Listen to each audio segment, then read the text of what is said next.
cared about had extremely racist views. Would you try to enlighten them? We're with people who are hoping that this social experiment will force someone they love to see just how prejudiced they're being on a daily basis. So let's see what the group had to say about our next scenario. Okay, guys, we're going to take a look at another clip and give me your reaction to what you see.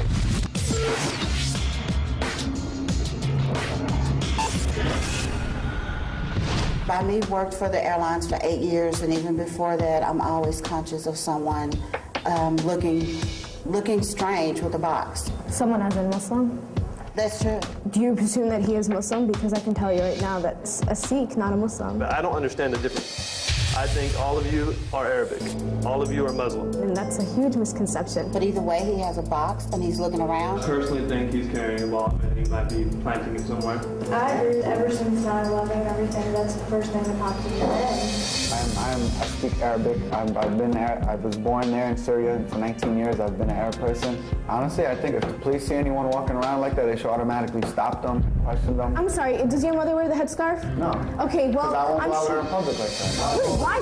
I tell my mom, if you want to go outside with me, just dress normal. It hurts me.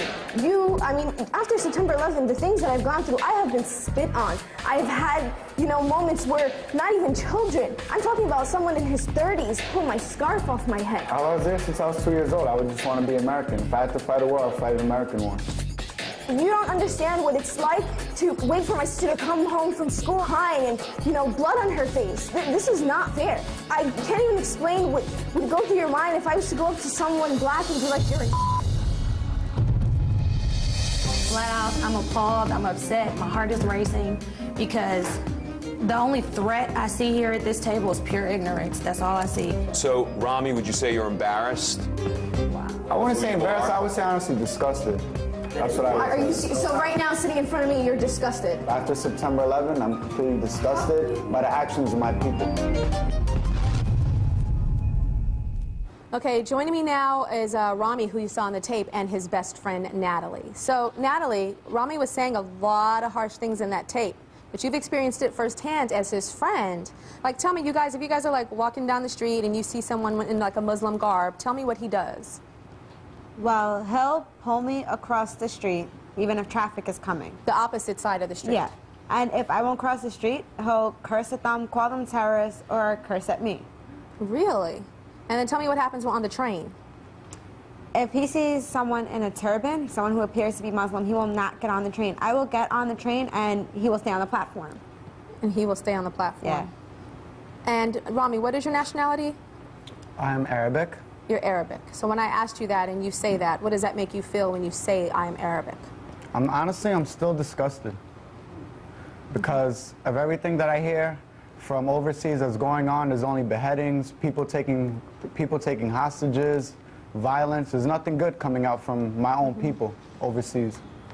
So I can understand you being upset about specific things that are happening, but it seems that you have blanketed your entire people, all of your people, and have to the extreme. When did this start for you?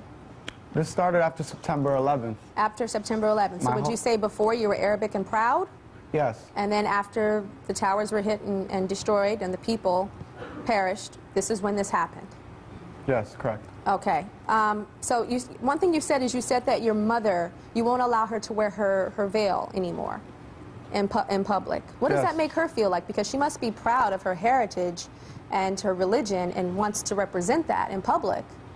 She's proud of her heritage, but in the same sense, she wants to spend time with her son. And I refuse to go outside with her if she's like that. You refuse? You will not go outside with your mother if she has that on? Okay, and what about when your parents, do they speak Arabic? Yes, my parents speak to me in Arabic, and actually I answer them in English. You answer them in English. You refuse. What about dating? So when you date somebody, you're starting to get to know somebody, and a guy like you, your race could be like a lot of different things. So I'm sure you get around to this, oh, what's your nationality? What do you say?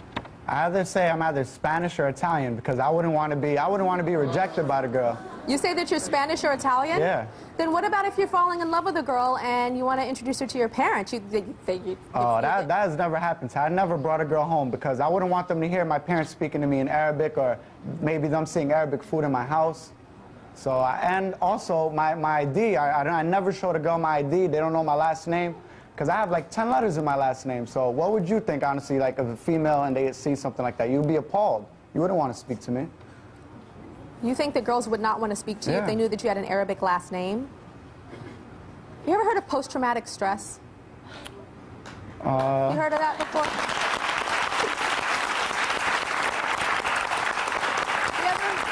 Do you know what that is? Do you know what that is? Not really. Okay, post-traumatic stress is what a lot of times somebody will go through after something terrible, terrible has happened. It could have happened to them personally. It could have been something that they witnessed. It can happen to like people that have been in wars, like veterans. It can happen to a mother who's lost her baby. It can happen to somebody that experienced a national, awful, most disgusting thing, one of the most disgusting things that our nation has ever experienced.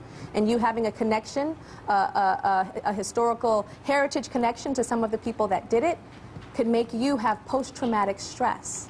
And so it's a very painful experience, and it's made you lash out on other people, but mostly, Rami, on yourself. And one thing is you can't run away from you. You can call yourself Italian, you can call yourself Spanish, you can hide your ID, you can tell your mother to take off her veil, but you're still an Arabic guy, and a beautiful Arabic guy. That's not going to go away. Thank you, Tyra. Yeah. I want you, after this show, I want you to go home and I want you to Google post-traumatic stress. Okay. And I bet you'll see a lot of the symptoms there that you went through after September 11th. Okay. And I think that'll get you some healing and make you start loving yourself. Because I'm a black girl, I love myself. Okay?